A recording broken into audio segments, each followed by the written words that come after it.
আসসালামু আলাইকুম প্রিয় বন্ধুরা, কেমন আছো তোমরা সবাই? আশা করি আলহামদুলিল্লাহ ভালো আছো। আমিও আলহামদুলিল্লাহ ভালো আছি। আজকে তোমাদের জন্য নিয়ে আসলাম খাসির মাংস রান্না করার নিয়ম। অনেক সহজভাবে ঘরোয়াভাবে খাসির মাংস রান্না করা। এই খাসির মাংসটা এইভাবে রান্না করলে অনেক লোভনীয় হয়, কোনো গন্ধ আসে না। আর যেহেতু বৃষ্টির দিন, এই বৃষ্টির দিনে যদি একটু খাসির মাংসের ঝোল হয় তাহলে তার কোনো কথাই নাই বন্ধুরা। দেখো, আমি এখন খাসির মাংসটা রান্না শুরু করে দিলাম। এখানে পেঁয়াজ কুচি, তেজপাতা, দারচিনি সব আমি একসাথে দিয়ে ভালো করে ব্রাউন কালার করে নিয়েছি। আর এটা কিন্তু একটু বেশি বেরেস্তা করতে হবে, তাহলে কিন্তু খাসির মাংসটা রান্না করাটা লোভনীয় হবে। আমি এটা ভালো করে ভেজে নেওয়ার পর আমি এর মধ্যে একটু সামান্য পানি দিয়ে নেব। পানি দেওয়ার পর কিন্তু আমি মশলাটা অ্যাড করব, তা না হলে কিন্তু এই পেঁয়াজটা আরও বেশি পুড়ে যাবে। এমনিতেই ব্রাউন কালার বেশি হয়ে গেছে। আমি এটা ইচ্ছাকৃতভাবেই করেছি, কারণ যত পেঁয়াজটা ভালো করে ভাজা হবে এটা রান্না করলেও কিন্তু এত মজা হবে, আর গ্রানটা অনেক সুন্দর আসবে। আমি আদা বাটা, রসুন বাটা দিয়ে নিলাম। এখন দিয়ে নিব শুকনো উপকরণ, এগুলো এক এক করে সব দিয়ে নিব। আর নতুনরা চাইলেও কিন্তু তোমরা এইভাবে রান্না করতে পারবো। আমি কিন্তু অনেক সহজভাবে রান্নাটা করেছি। আদা বাটা, রসুন বাটাটা আমি একটু নেড়ে চেড়ে দেবো, যেহেতু আমি একসাথে দিয়ে নিয়েছি। একটু নেড়ে চেড়ে দিয়ে তারপর শুকনো উপকরণ এক এক করে দিয়ে দিব। দিয়ে দিলাম মরিচের গুঁড়ো, দিব হলুদের গুঁড়ো, ধনিয়া গুঁড়ো। তারপর কিন্তু আমি জিরা ভেজে ফাঁকি করে নিয়েছি, ওই জিরার ফাঁকিটা দেব। যেহেতু খাসির মাংস, এখানে কিন্তু কাঁচা জিরাটা না দিয়ে একটু ভেজে জিরাটা ফাঁকি করে দিলে কিন্তু গ্রানটা সুন্দর আসবে।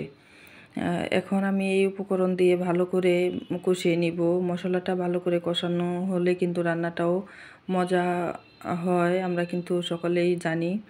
আমি এটা একটু ধৈর্য সহকারে ভালো করে কষিয়ে নিব। কষিয়ে নেওয়ার পর আমি অফ ক্যামেরায় খাসির মাংসটা একটু ভালো করে ধুয়ে নিব, যেহেতু খাসির মাংসর মধ্যে কিন্তু অনেক লুম্বা থাকে। এক এক করে ভালো করে পরিষ্কার করতে হবে। আমি সুন্দর করে পরিষ্কার করে নিচ্ছি।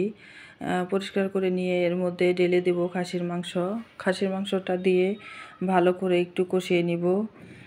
যেহেতু মাংসটা একটু সিদ্ধ হতে দেরি হয়, এই জন্যই আমি একটু ভালো করে কষিয়ে তারপর কিন্তু আলু দেবো। আজকে কিন্তু এই খাসির মাংসটা আলু দিয়ে রান্না করব। আর হ্যাঁ বন্ধুরা, যদি আমার এই ভিডিও তোমাদের কাছে একটু ভালো লেগে থাকে তাহলে লাইক, কমেন্ট, সাবস্ক্রাইব করতে কিন্তু ভুলবা না। আর এই খাসির মাংস রান্নাটা কেমন হয়েছে অবশ্যই কমেন্ট করে বলবে কার কার পছন্দ হয়েছে। আর যাদের খেতে ইচ্ছা করবে সবাই কিন্তু চলে আসবে খাসির মাংস খাওয়ার জন্য। আমি এটা একটু ভালো করে কষিয়ে নিচ্ছি। এখন কিন্তু আমি ঢাকনা দিয়ে ঢেকে দিব। এটা কষানোর জন্য একটু ওয়েট করতে হবে। যত ভালোভাবে মাংসটা কষানো হবে খেতে কিন্তু ঠিক ততটাই লোভনীয় হবে। আর নতুনরা চাইলেও কিন্তু এইভাবে রান্না করতে পারবে। আমি কিন্তু অনেক সুন্দরভাবে বুঝিয়ে দিয়েছি। এটা কিন্তু রান্না করা এত জটিল বা কঠিন কোনো কিছু নয়। এটা কিন্তু ব্যাস একবার দেখলেই পারা যাবে। এভাবে রান্না করলে তো অনেক লোভনীয় হয়। এখন কিন্তু আমি এটা ভালো করে নেড়ে চেড়ে দিচ্ছি। দেখতেই পাচ্ছ উপরে কিন্তু একটু তেল তেল ভাসতেছে। ভাসার পর কিন্তু বুঝে নিবে যে কষানোটা কিন্তু হয়ে গেছে। আমি এখানে এখন আগে থেকে কেটে ধুয়ে রাখা আলু দিয়ে নিচ্ছি। যেহেতু আলু দিয়ে রান্না করব, মাংসটা আমার ভালো করে কষানো হয়ে গেছে। এখন আমি আলু দিয়ে আরেকটাবার কষাবো। যেহেতু মাংস কষানো হয়েছে, আলুটা তো কষানো হয় নাই, এই জন্য আলুটা দিয়ে আরেকবার কষিয়ে তারপর কিন্তু ঝোল দিয়ে নেব। আর এখানে আমি একটু জালের পরিমাণটা বেশি দিয়েছি। তোমরা চাইলে জালটা তোমাদের স্বাদ মতো দিতে পারবে, কারণ হচ্ছে অনেকেই আমরা জাল কম খাই, এর জন্যেই আমি একটু ভালো করে এটা কষিয়ে নিচ্ছি। কষানোর পর এই যে দেখো আমি কিন্তু ঝোল দিয়ে নিচ্ছি। ঝোলের পরিমাণটা তোমরা বুঝে শুনে দিবা, কারণ অনেকে ঝোল বেশি পছন্দ করে, অনেকে ভুনা খেতে পছন্দ করে। এর জন্যে আমি আসলে এত বেশি ঝোলও রাখবো না বা এত বেশি ভুনাও করব না, এটা একটু মাধ্যমিক রাখবো। এইভাবে খাসির মাংস রান্না করলে তো অনেক খেতে মন চায়। দেখতে দেখতে কিন্তু আমার খাসির মাংস রান্নাটা হয়ে গেছে।